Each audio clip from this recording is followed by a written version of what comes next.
तो सियासत की बातों में आज हमारे साथ सतीश सेठ जी मौजूद है और ये वो शख्सियत है जो किसी परिचय के मोहताज नहीं है, जिन्होंने हरियाणा की सियासत के साथ साथ तमाम चुनाव देखे हैं और अच्छा अनुभव रखते हैं और सियासी घटनाक्रमों पर बातचीत करेंगे। आज का मुख्य उद्देश्य हमारा चर्चा का विषय रहने वाला है कि थर्ड फ्रंट की जो बात चल रही है, तीसरे मोर्चे की जो बात चल रही है, उसका कितना फायदा कितना नुकसान, किस राजनीतिक दल को फायदा होगा और किस राजनीतिक दल को नुकसान होने जा रहा है और सूबे में किसकी सरकार बन सकती है।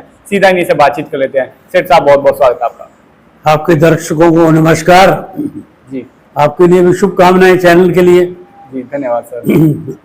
जी सर, क्या कुछ कहना चाहेंगे जो पिछले समय सियासी घटनाक्रम हुए, मुख्यमंत्री का चेहरा भी बदला गया, राजनीतिक समीकरणों को बिठाने की कोशिश की गई और जो एंटी कंबेंसिक लहर है उसको थोड़ा कम करने की जो कोशिश की गई है, और जो आने वाले विधानसभा चुनाव में क्या कुछ सियासी मायने मानते हैं? बात है जी, जैसा अभी हमने देखा लोकसभा के चुनाव हुए जी, उसमें एंटी इनकम्बेंसी तो झलकती है जी। आगे बढ़ने से पहले चैनल को फॉलो जरूर कर दीजिएगा और अभी तक की वीडियो अच्छी लगी तो लाइक, कमेंट और शेयर जरूर कर दीजिएगा। हालांकि बीजेपी हाईकमान ने सोचा, प्रीएम्प्टिव एक्शन भी उन्होंने लिया जी। शायद उनको रिपोर्ट्स थी कि भाई खट्टर साहब के नेतृत्व में शायद कुछ अच्छा परफॉर्मेंस बीजेपी ना दे पाए हरियाणा के चुनाव में। तो अब वो पहले 10 सीटें थी बीजेपी की जी, अब लोकसभा में 5 आई हैं, 5 अपोजिशन के पास चली गई है। तो इससे तो लगता है कि भी एंटी इनकम्बेंसी है, मगर कोई बहुत बड़ी लहर भी नहीं है। बहुत बड़ी लहर होती तो 10 की 10 सुपड़ा साफ हो जाता बीजेपी का।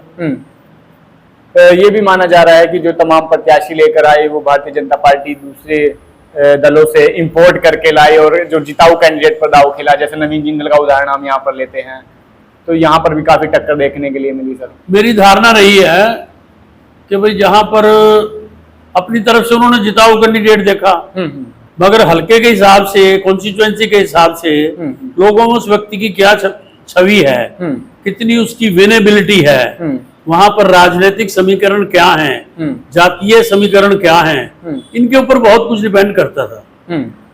अब नवीन जिंदल जी का जो है, अब जहां तक किसानों का ताल्लुक है, वो तो बीजेपी की हर सीटों पर उन्होंने मुखालफत की है। उनकी अपने ग्रीवेंसीज हैं, सरकार शायद उनकी इच्छा के मुताबिक उसको सेटल नहीं कर पाई है। सरकार तो कहती है हम एमएसपी दे रहे हैं, फिर दे रहे हैं, मगर वो जैसे किसान चाहते हैं शायद वो ऐसा नहीं कर पा रहे हैं। उनकी मजबूरी है या कुछ भी है, तो किसानों ने विरोध किया और वो तो सारे 10 के 10 हलकों में था। नवीन जिंदल जी इसलिए निकल पाए यहाँ से क्योंकि उनके पर्सनली खिलाफ कुछ नहीं था। पिछले टेन्योर जो 2 बार वो रहे हैं, उनके पहले रहे हैं, तो उन्होंने कुछ ना कुछ अच्छा ही काम किया। कोई नेगेटिव ओपिनियन उनके खिलाफ पब्लिक में नहीं थी। यानी जो जिंदल की अच्छी छवि है वो भारतीय जनता पार्टी के काम आ गई और वो जीत गए। भले ही मार्जिन बहुत ज्यादा ना हो, मगर फिर भी जिस तरह का समीकरण आप और कांग्रेस का हुआ था आपस में अलायंस, तो कुछ भी हो सकता था। शायद कोई अगर नवीन जिंदल की बजाय कोई और होता तो शायद बीजेपी हैवी सीट अब लूज कर जाती, कुरुक्षेत्र में हार जाती, कुरुक्षेत्र में हारने के चांस थे। मगर नवीन जिंदल की अपनी छवि भी काम आई उनकी, तो उसकी वजह से वो सीट निकाल पाए और बीजेपी को इसका लाभ मिल गया। ठीक है जी। जी, अब रही हरियाणा की। जी बिल्कुल। तो हरियाणा में तीसरे मोर्चे का कितना प्रभाव पड़ने वाला है सर? जैसे अभय चौटाला ने यहाँ पर आकर कांग्रेस का खेल बिगाड़ा जो कहते हैं लोग, तीसरे मोर्चे की कहाँ पर जगह दिखती है? ऐसा है जी, अभी तो मोर्चा बनना है। अगर धरातल पर तो अभी आना है, बातचीत चल रही है, मीडिया में चल रही है, या कुछ नेता लोग अपने उसमें कह देते हैं, मगर वो उसमें कौन कौन अलायंस होंगे, क्या क्या होगा, जैसा सुनने में आ रहा है भाई इन लो और मायावती उनकी तो बातचीत हो चुकी है। अब वो और कोशिश कर रहे हैं, जैसे शिरोमणि अकाली दल, सुखबीर सिंह बादल वाला जो ग्रुप है जी, शायद उनको भी वो शामिल करें अपने उसमें। तो आने वाला समय बताएगा। बाकी अपेरेंटली जो है आज के दिन कोई इनमें से विनेबिलिटी वाला नहीं है कोई भी ग्रुप। अकाली दल हो, मायावती जी हो या अपना अभय चौटाला जी हो, इन लोग पार्टी के जी, तो अभी कोई ऐसी वो नहीं लगती इनकी। कोई हो सकता है कुछ हलकों में 2, 4, 5 में ये कुछ सिरसा की तरफ अच्छा कर जाए, जहां पर इनका पहले लड़ते रहे हैं चुनाव है, इनकी अपनी पार्टी का और इनके फैमिली का इन्फ्लुएंस है जहां पर राजनीतिक रूप से, वहां कुछ हो सकता है कुछ परफॉर्म कर जाए कुछ थोड़ा बहुत एससी वोटर। और बाकी इनकी मास फॉलोइंग किसी की नहीं है आज के दिन। मायावती जी की जो बरसों पहले मास फॉलोइंग थी वो आज नहीं है, वो कैडर खत्म हो गया, कैडर है। अकाली दल का कोई लंबा चौड़ा इसका सिख वोटर हैं थोड़े बहुते, ठीक है जी। और अभय चौटाला जी है, वो उनका ओपन है, पता है उनका भी जो अपना एक पर्टिकुलर किसान वर्ग और उनकी जो जातीय वर्ग है वो उनके साथ है, तो वो मास फॉलोइंग उनकी भी कोई नहीं है आज के दिन। जो यानी ये माना जाता है कि जो जाट या फिर ये कहें कि किसान का मेरा वर्ग है, उन्होंने अपना नेता भूपेंद्र सिंह हुड्डा को मान लिया है, जाटों में कहे तो। हाँ, इसमें फर्स्ट प्रेफरेंस उन लोगों को दी। हुड्डा, भूपेंद्र सिंह हुड्डा को के नेतृत्व में कांग्रेस को वो लोग देना चाहेंगे। एक उसकी वजह और भी है जी, उनको कॉन्फिडेंस है, एक उनको विनेबिलिटी के चांस है, उनके लगता है अभी ये शायद जीत जाएंगे, पहले से उनकी पोजीशन अच्छी है, स्ट्रांग है, और बीजेपी को अगर कोई फाइट दे सकता है तो वो कांग्रेस दे सकती है, और वो भूपेंद्र सिंह हुड्डा के नेतृत्व में ज्यादा स्ट्रांग जो है वो परफॉर्म कर सकते हैं। तो हरियाणा में माना जाता है कि जो जाट कम्युनिटी है वो हरियाणवी भाषा में कहते हैं कि शाणी कौम है, और पहले से ही राजनीति में रही है, तो उनको पहले से ही भाप लेती है कि जिताऊ कौन है, उसकी तरफ झुकाव होता है कहीं ना कहीं। बिल्कुल यही बात है, यही बात मैंने कही है, और यही बात मैं दोहराता हूँ कि एससी कम्युनिटी का कहाँ पर देखते हैं जो निर्णायक वोट बैंक है, एससी कम्युनिटी नो डाउट के जी निर्णायक है, काफी उनका अच्छा परसेंटेज ऑफ वोट्स है, हर कॉन्स्टिट्यूएंसी में है, यहाँ भी है, तो डिवाइडेड है, कहीं पे एन ब्लॉक वो नहीं जाएंगे जी, किसी के साथ भी, कांग्रेस के साथ भी नहीं जाएंगे, बीजेपी के साथ भी नहीं जाएंगे, और अगर कोई थर्ड फ्रंट इमर्ज होता है इलेक्शन के लिए हरियाणा असेंबली के लिए, तो उसमें भी कोई भी एन ब्लॉक सारी एससी बीसी किसी पार्टी को वो कर देंगे, उनकी तो वोटों का बाइफर्केशन होगा, जिसको कोई इसका फायदा सीधा तौर पर किसको मानते हैं? सीधा फायदा तो जहां तक तो थर्ड फ्रंट का है, वो तो फायदा हो सकता है बीजेपी को कोई फायदा हो जाए, उनका तो हो गया, वोट परसेंटेज बढ़ गया उनका। हाँ, और फायदा ध्रुवीकरण के हिसाब से लिहाजे से देखा जाए तो भारतीय जनता पार्टी को मानते हैं। हाँ, उस हिसाब से भारतीय जनता पार्टी को लाभ है, क्योंकि उनके जो अगेंस्ट वोट्स हैं वो बढ़ जाएंगी, अगर वो 2-3 जगह बढ़ गई, और जैसा आपका भी सुनने में आया उन्होंने भी डिक्लेयर किया कि हम 90 के 90 सीटों में अकेले लड़ेंगे, तो अगर वो सीटें तो वो जीते ना जीते, कम जीते ज्यादा जीते, मगर वो परसेंटेज ऑफ वोट जो ले जाएंगे that will be anti BJP. तो बीजेपी के खिलाफ एक अलग से वो वोट पड़ गया आपका, तो उसका फायदा भी बीजेपी को मिलेगा, क्योंकि उनके खिलाफ जितने भी वोट्स हैं, वोट बैंक हैं, तो वो 2-3 जगह अगर डिवाइड हो जाएंगे तो बीजेपी को उसका अच्छा लाभ मिलेगा। तो यानी कुल मिला के जो आंकलन किया जाए, जो एंटी बीजेपी वोट है उसका ध्रुवीकरण जैसे जैसे होता है, चाहे वो इनेलो करती है, चाहे वो बसपा करती है, चाहे वो आम आदमी पार्टी करती है, तो उसका सीधा फायदा भारतीय जनता पार्टी को होता है। नेचुरली कुदरती है। तो सीटों का क्या कुछ आंकलन मानते हैं सर? आपका काफी अच्छा अनुभव रहा है, काफी चुनाव आपने देखे हैं, तमाम गठबंधन में जो पार्टियों ने चुनाव लड़ा है, अभी के सियासी समीकरण पर सीटें कहाँ देखते हैं कांग्रेस और बीजेपी की? ऐसा है जी, जहां तक तो कांग्रेस और बीजेपी दोनों पार्टीज हैं, मुकाबला इन्हीं का है मेन पार्टी से, ठीक है ना जी।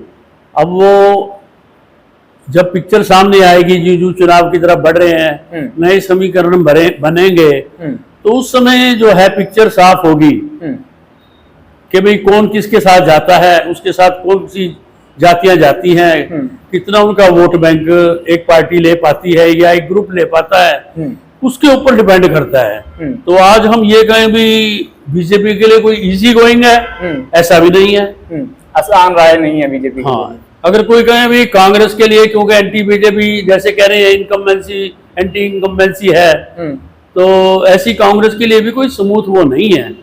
अगर कांग्रेस की गुटबाजी ले बैठती है, वही बात है कि अगर बीजेपी के खिलाफ वोटें बट गई, कांग्रेस कुछ तो कांग्रेस में चले गए, कुछ आप में चले गए, कुछ अगर जैसे तीसरा मोर्चा कह रहे हैं बन गया उसमें चले गए, तो बीजेपी की पोजीशन काफी स्ट्रांग हो जाएगी उसमें। बाकी तो आने वाला समय बताएगा, चुनाव होते हैं, कई तरह की बातें चलती हैं, कई तरह के रुझान बनते हैं, हवा चलती है, वो तो जैसे जैसे चुनाव नजदीक आएंगे आना जाना शुरू हो जाएगा नेताओं का। हाँ, उस समय पता लगेगा कि भी कौन कहाँ पे खड़ा है, किसके साथ कौन है जी। ठीक है जी। अभी तो कई लोग आएंगे, कई लोग जाएंगे, पार्टियां बदल रहे हैं लोग, हालांकि इसका अब कोई लंबा चौड़ा फर्क नहीं पड़ता जी कि भी किसी एक नेता ने पार्टी छोड़ दी, सारे उस कॉन्स्टिट्यूएंसी के, उस इलाके के लोग उसके पीछे चल देंगे, कोई ऐसी बात नहीं है। अब ठीक है, 200-500 वोट का कोई फर्क, 1000 वोट का फर्क पा देगा, इससे ज्यादा नहीं है कोई। वो भी कोई बहुत स्ट्रांग है अगर पॉपुलर है अपने एरिया में। नायब सैनी के चेहरे का कितना फायदा मानते हैं? नायब सैनी जो हैं ठीक है, अच्छा है। बीजेपी ने बड़े नाप तोल के, बड़ा सारा कुछ एनालिसिस करके उन्होंने इनको सत्ता दी है, बागडोर दी है हरियाणा की, ठीक है जी। वो अपने उससे पूरी तरह से लगे हुए भी हैं और कोशिश कर रहे हैं वो कि भी जिस जिस क्षेत्र की और जिस जिस वर्ग की कोई मांगे हैं, जैसे सरपंचों की हो गई या भी, हाँ जी, सरपंचों की भी होगी, ग्रामीण की हो गई, एम्प्लॉइज की हो गई, आम नागरिक को जो असुविधाएं हो रही थी, पहचान पत्र है और जो भी आधार कार्ड है या कोई भी समस्याएं लोगों को जो आ रही थी, वो उन्होंने कैंप लगा रहे हैं। वो अपनी तरफ से पूरे प्रयत्नशील हैं कि बीजेपी आ जाए, ठीक है जी। तीसरी बार की तैयारियां कर रहे हैं। हाँ, तीसरी बार की तैयारियां कर रहे हैं। तो बड़े दिग्गज नेताओं का को खुड्डे लाइन लगाना कितना खामियाजा मानते हैं? चाहे अनिल विज हो, चाहे राव इंद्रजीत को कैबिनेट में ना लेना हो, तो कितना नुकसान मानते हैं भारतीय जनता पार्टी को? क्योंकि अनिल विज के लोकसभा क्षेत्र में से बाहर ही वो निकले ही नहीं और वहां से भी हार गई बीजेपी। अब देखो जी, अगर लोग अनिल विज के साथ हैं तो पहले तो अनिल विज इलेक्शन लड़ेंगे, उनको ही पता लग जाएगा भी कितने उससे वो लड़ते हैं। फर्क तो देखो पड़ता ही है। कोई अनिल विज नए बंदे नहीं थे ना, वो डिफेक्ट करके आए थे जी। वो बीजेपी से काफी समय से जुड़े हुए थे, लोकप्रिय और भी थे। हाँ, लोकप्रिय थे, उनका लोगों से संपर्क था, लोग अपनी समस्याएं लेके उनको उनके दरबार में पहुंचते थे, ठीक है जी। और सैकड़ों हजारों लोग हर रोज जाते थे। शायद बीजेपी हाईकमांड को ये कोई पसंद ना आई हो बात कि भाई सीएम के मुकाबले में कोई पैरेलल कोई लीडर खड़ा हो और जनता उसकी तरफ आकर्षित हो। इंटरनल पॉलिटिक्स होती है हर एक पार्टी में, शायद बीजेपी में भी ऐसी हो, या उनकी ये भी हो सकती है वो जो कई बार से मंत्री बने हैं भाई वो तो पावर एंजॉय काफी कर चुके हैं, भाई अब नए बंदों को चांस दें। जैसे विज जी को हटा दिया, कमलेश डांडा जी चले गए, ठीक है जी, तो नए बंदे उधर डांडा बन गए, उधर सीमा त्रिखा जी बन गए, इधर सुभाष सुधा जी को इधर चांस दिया कुरुक्षेत्र में। तो इस तरह से नए बंदों को चांस दिया। अगर एक देखा जाए तो ठीक है, जिनके ठप्पा लगा वही सारी उम्र वही रहेंगे, जी जी बिल्कुल, ये भी एक गलत है। आफ्टर जो दूसरे लोग हैं, नेता है, वो भी पब्लिक रिप्रेजेंटेटिव हैं, उनके मन में भी इच्छा होती है, इधर लीलाराम को नहीं, उनको जो चुन के भेजते हैं उनकी भी इच्छा होती है कि हमारा एमएलए मंत्री बने। इधर लीलाराम जी की भी काफी इच्छा थी, वो कहते हैं कि बड़े नेता हराए थे उन्होंने, उनके समर्थक कहते हैं। नहीं, बहुत कहते हैं जी, वाकई में ही लीलाराम काबिल, जिस प्रकार से लीलाराम जी ने रणदीप सिंह सुरजेवाला को पटकनी दी पिछले चुनाव में, वो डिजर्व करते थे मंत्री बनने, पार्टी उनको और मजबूत बनाती ताकि वो आने वाले समय में कांग्रेस का या रणदीप सिंह सुरजेवाले का मजबूती से वो उसको फेस कर पाते हैं। मगर पता नहीं, वहां भी हर एक राजनीति होती है, पता ही है सबको, वहां भी कोई ना कोई राजनीति होगी, कोई जातीय समीकरण लगा लो या कुछ लगा लो। तो कैथल के सब लोगों की जो उनके सपोर्टर उनकी इच्छा थी कि भाई लीलाराम जी बने मंत्री, मगर नहीं बनाया। तो इससे फायदा अब तो अब की बार चुनाव में फिर सुरजेवाला को मिलने वाला है, क्योंकि अगर पावर होती तो शायद दोगुना काम कर सकते थे लीला राम। हाँ वो तो ठीक है जी, मगर वही बात है कि ओवरऑल क्या समीकरण बनते हैं, क्या रहता है, उसके ऊपर ही सारा डिपेंड करता है। सुरजेवाला जी भी कोई ऐसी स्थिति में नहीं है भी एकदम से, ठीक है उन्होंने अच्छे काम किए, लोगों में नाराजगी भी होती है, लोग खुश भी होते हैं पॉलिटिशियन से। तो जहां तक डेवलपमेंट का ताल्लुक है, उन्होंने अच्छे काम किए, विजिबल हैं वो जी। लीलाराम जी भी कोशिश कर रहे हैं, और हालांकि कोई बहुत बड़ा कोई प्रोजेक्ट ऐसा नहीं आ पाया, मगर जहां तक संस्कृत यूनिवर्सिटी आई है, देखो मेडिकल कॉलेज बन रहा है जी, इस तरह की चीजें कुछ बनी हैं, तो उनसे लाभ तो जनता को मिलेगा।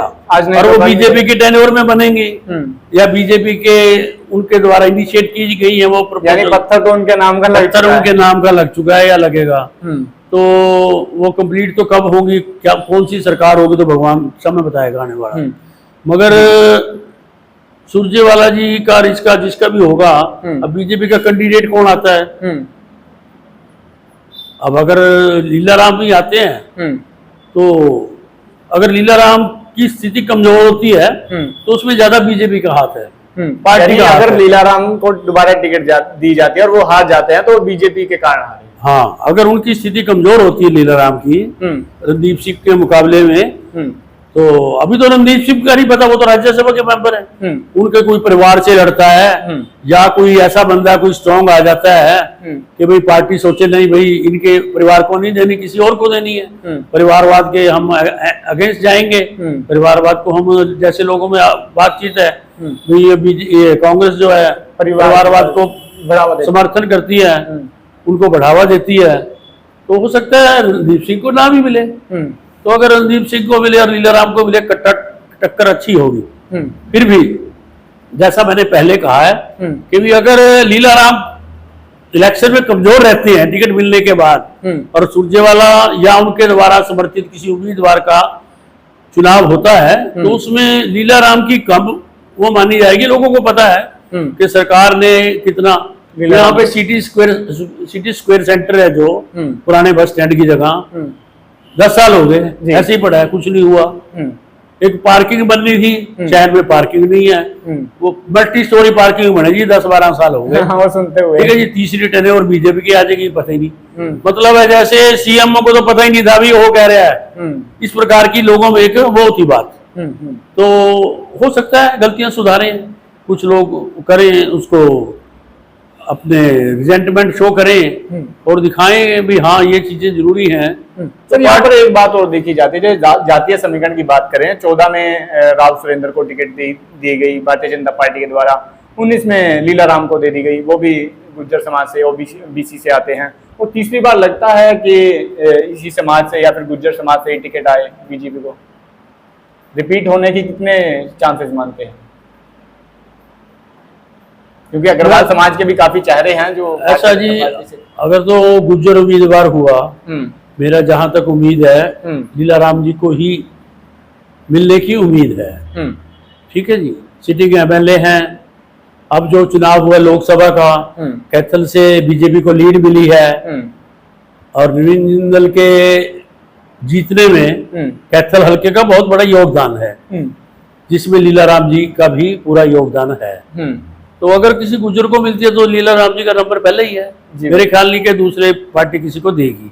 यानी लीलाराम जी की टिकट कटनी मुश्किल सी है। हाँ, और अगर नए बंदे को वो ट्राई करना चाहती है पार्टी, किसी नए उम्मीदवार को, वो देखो वो तो सामने आएगा, फिर ही पता लगेगा जी कि भी उस बंदे की कितनी एक्सेप्टेबिलिटी है पब्लिक में, लोग उसको कितना चाहते हैं।